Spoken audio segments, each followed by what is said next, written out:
Bonjour, j'espère que vous allez bien. Aujourd'hui, on va introduire la notion des interruptions avec Arduino. Donc, on va commencer une série de plusieurs vidéos dédiées aux interruptions. Donc, on va aborder les interruptions avec des exemples pratiques. Donc, ici, donc, vous trouverez l'ensemble de la formation dans cours programmation Arduino. Donc, vous tombez sur cette page-là.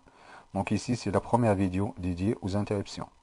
Donc, on verra dans les prochaines vidéos. Donc, chaque fois que je fasse une petite vidéo, donc, je crée un article en même temps. Donc aujourd'hui, donc on va introduire la notion des interruptions. Qu'est-ce que c'est qu'une interruption? La différence entre une interruption et le pooling. Ensuite, les différentes sources d'interruption et les registres dédiés aux interruptions. Donc à la fin de la vidéo, donc je vous montre une procédure en 7 étapes qui va vous permettre de programmer n'importe quelle interruption.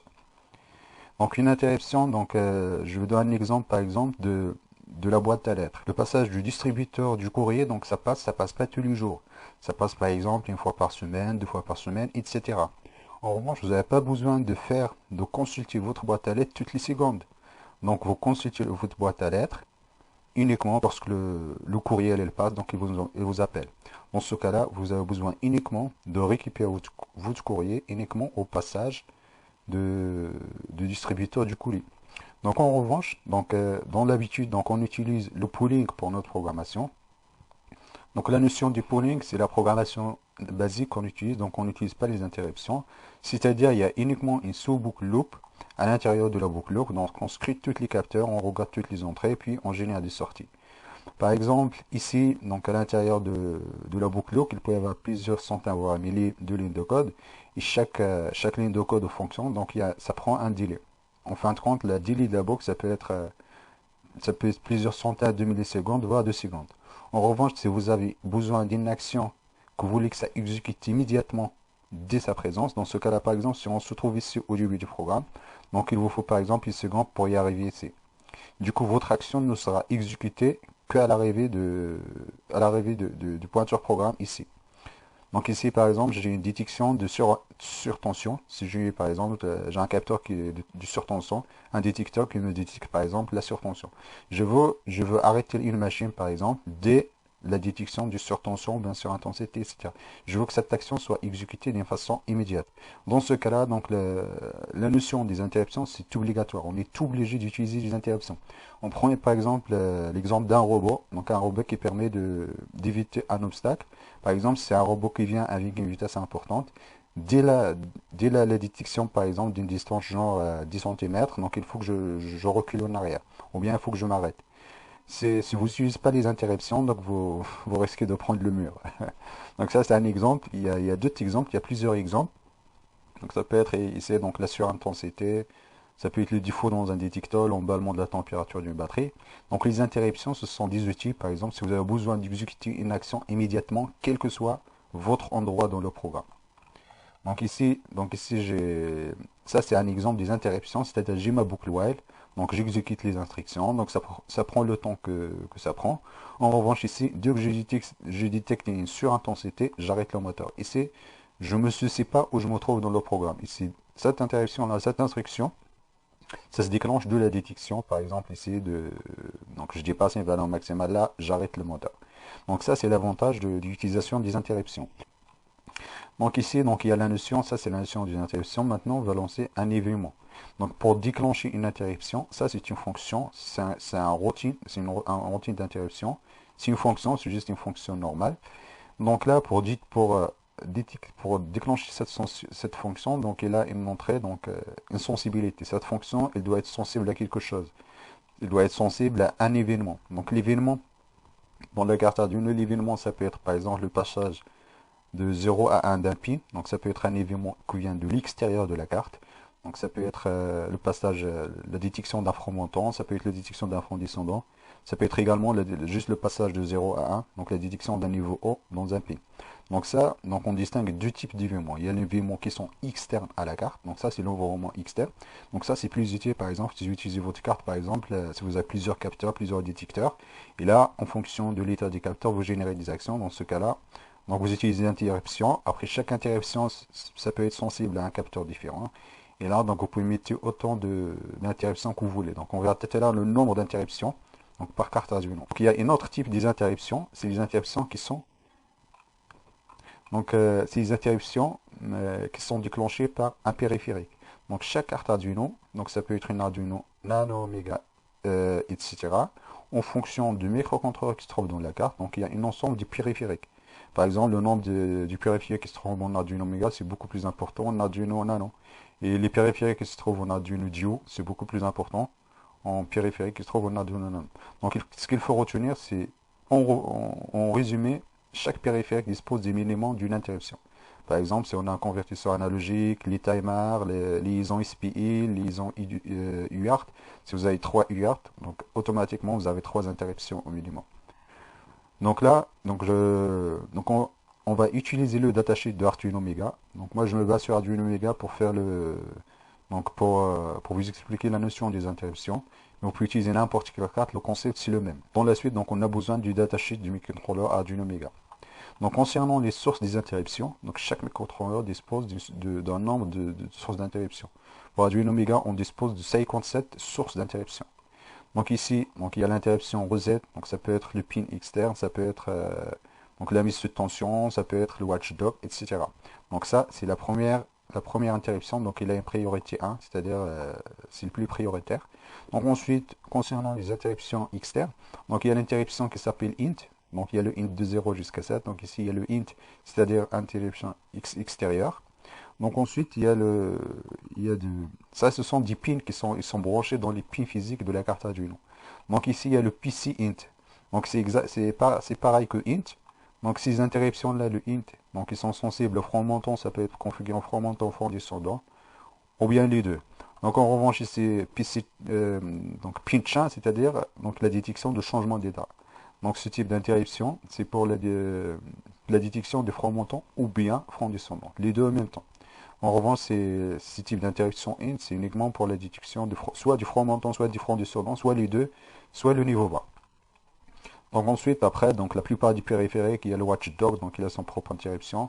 Et la plupart du timer, donc les timers, ils ont 3 interruptions. Donc le timer 2, donc il y a le A et le B et le débordement. Donc la même chose pour le timer 1.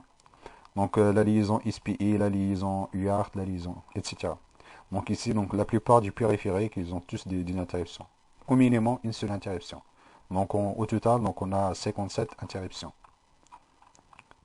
Donc chaque interruption, donc ce qu'on aura besoin, on aura besoin du nom d'interruption. Donc le vecteur, donc on verra dans la suite de la vidéo la notion du vecteur d'interruption. Donc la procédure d'utilisation d'une interruption, donc on a besoin, dans cet exemple, donc on va utiliser l'interruption int0. Donc on va programmer donc, le int0. Donc le int0, ça se trouve ici. Donc le int0, c'est pareil que int2, int3, int4. C'est juste le pin. Donc le int0, ça doit être câblé dans un pin, le int1 dans un autre pin, etc. Donc la première étape, c'est définir le type de l'interruption. Est-ce que vous avez besoin d'une interruption externe? Ça peut être dans un pin, ça peut être int, ça peut être PC change. Le PC change, c'est-à-dire le pin change, le PC. Donc ici, pin0, pin1, pin2. Ou bien périphérique. Donc le périphérique, ça veut dire du timer, du convertisseur, de liaison UART, etc. Donc il y a deux grandes catégories des interruptions. Soit des interruptions externes qui sont liées au pin, soit des interruptions qui sont liées au périphérique. Ensuite, premièrement ici, donc nous on va définir une interruption int0. Donc la deuxième étape, donc il faut chercher le pin correspond à l'interruption dans le datasheet. Donc ici le int0.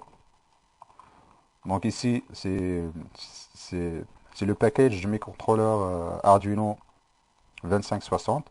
Donc on va aller chercher dans le datasheet. Donc ici, je prends le datasheet, je mets CTRL F, après je mets int0. Donc on voit ici déjà, donc je tombe sur PC int, c'est-à-dire changement d'état du pin. Donc il y a le 0, il y a le 1, le 2, le 3, le 4, le 5, il y en a plusieurs en fait. Donc chaque interruption est liée avec un pin. Ici le port B. Donc ce qu'il faut retenir ici, c'est le port B1, port P2, port P2, etc. Nous, dans notre cas, nous, on a besoin de l'interruption int0. C'est pas PC int0. Donc il y a une différence entre int0 et PC int0. Donc voilà, donc il est câblé avec le PID de 0. Donc il faut bien se rappeler de PID de 0. Donc la troisième étape, c'est câbler votre montage et configurer le pin dédié en entrée. Donc le pin, donc ici c'est un événement qui vient de l'extérieur, c'est-à-dire ce pin là doit être configuré en entrée. Donc je recommande d'utiliser le port de direction, c'est-à-dire on utilise le DDRD, DDR ABCD, etc. Donc il faut mettre positionné à 0 le pin concerné. Ici nous, on a le pin des 0. Donc là, on met à 0 toutes les 8 pins. Donc le DDRD, c'est en entrée. Ensuite ici, donc là je vous donne le mappage, donc le port mapping de Arduino Mega. Donc ici, vous avez le pin Arduino qui est noté dans la carte. Ensuite, le port qui lui correspond. Donc on va aller chercher le port D. Donc le port D pour nous, c'est 21. Donc il faut se rappeler de 21 parce que ce 21 là qui est marqué dans la carte Arduino Mega. Donc ici, vous avez tous les ports. Donc pour Arduino, Atmega et Atmega 160. Donc ici, c'est la configuration d'IP. Donc ensuite, la quatrième étape, donc il faut activer l'interruption de le registre global. Donc il y a un registre qui s'appelle SRIG. Donc SRIG, donc c'est celui-là. Donc c'est un registre d'état global du microcontrôleur AVR. Donc nous, ce qui nous intéresse, c'est uniquement le bit 7. C'est uniquement le bit 7 qui nous intéresse. Donc ce bit-là, il faut le positionner à 1. Pour positionner à 1 celui-là, donc on va mettre le mot 0x80 en hexadécimal, c'est-à-dire on met 1 ici, on met 00 partout. Donc je recommande d'utiliser cette configuration-là. Donc on utilise toujours SRI ou bien égal, c'est-à-dire donc on va faire un haut logique entre OX80 et SRI. Donc cette façon de faire, donc ça vous permet par exemple s'il y a déjà des bits qui sont à 1, qui sont déjà à 1, donc ils maintiennent leurs états. Soit vous utilisez cette configuration, ou bien vous mettez juste SRI égale OX80. Dans ce cas-là, uniquement le bit 7 qui sera 1. Donc là, je recommande d'utiliser cette configuration ou bien celle-là. C'est exactement pareil. Ici, c'est le fourchage, c'est la désactivation de l'interruption. Donc on peut activer l'interruption globale ou désactiver. Donc il faut bien s'assurer que l'activation globale, l'interruption globale est active. Ou bien, donc on peut utiliser les fonctions cette interruption.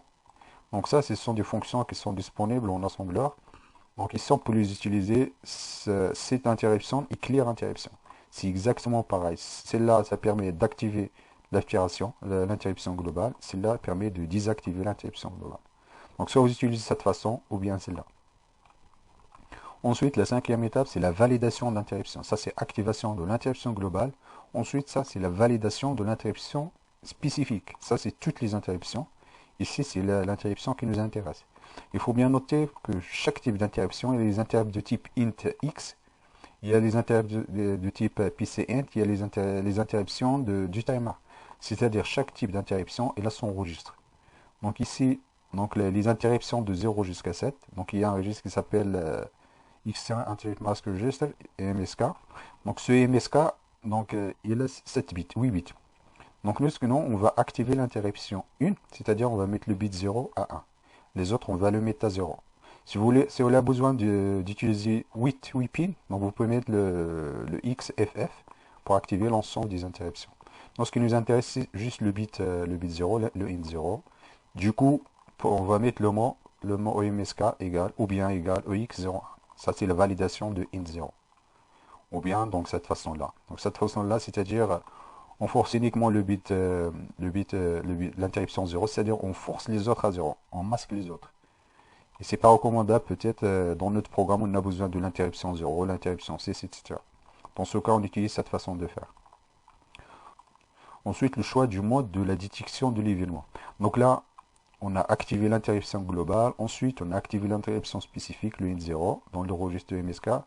Ensuite, maintenant, on va passer définir le type de l'événement. Est-ce qu'on veut que notre interruption soit déclenchée en front montant, front descendant, les deux, etc.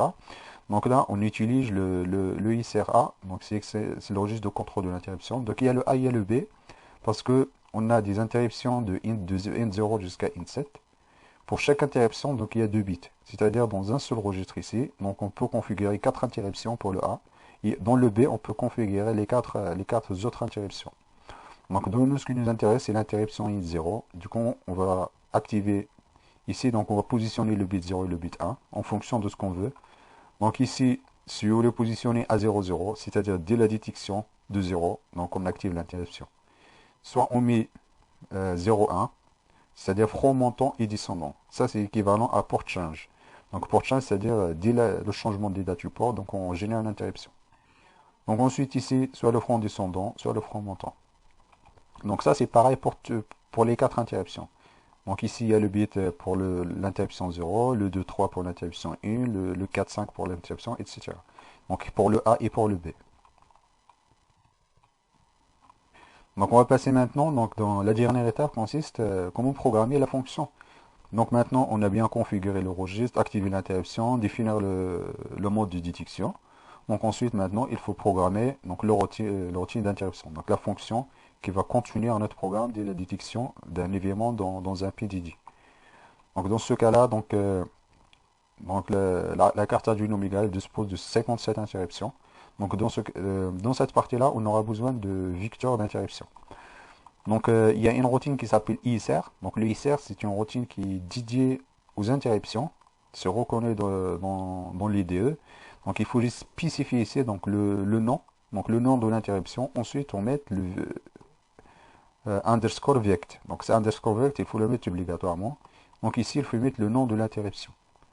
Ensuite ici à l'intérieur, donc on met notre code. Donc le code dès la détection d'un franc ici. Donc dédié pour la vecteur. Donc on revient ici au tableau.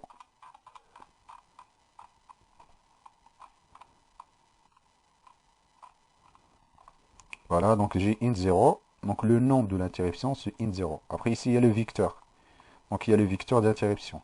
Donc pour spécifier le vecteur, on met le int 0. Donc ici, on va prendre un exemple. Donc ici, j'ai mis int 0 backslash vect. Donc du coup, ça c'est la routine d'interruption pour la fonction pour l'interruption int 0. Pour le int 1, on fait pareil. Donc on met int 1 backslash vect pour le int 2, etc. Donc là, c'est juste un exemple qui permet de déclencher 3 interruptions. Donc voilà, donc on arrive à la fin de la vidéo. Donc si vous avez des questions ou si vous avez mal compris des choses, je vous invite de reconsulter l'article. Donc vous trouvez l'article ici. Programmation Arduino. Ensuite, donc Arduino 35. Vous trouvez tous les détails de l'article. Donc on verra dans la prochaine vidéo donc comment programmer l'interruption int0. Donc on va utiliser une astuce pour faire un diviseur de fréquence par 2 en utilisant le signal PWM. Et dans un autre exemple, on va utiliser un générateur de signal PWM 1 vers 8, c'est-à-dire à partir d'un PWM1, on génère un autre signal PWM. Donc on va générer un signal PWM par la carte Arduino. Ensuite, à partir de ce signal-là, on va dupliquer où est sorti, de façon synchrone. Je vous remercie de votre attention et à la prochaine vidéo.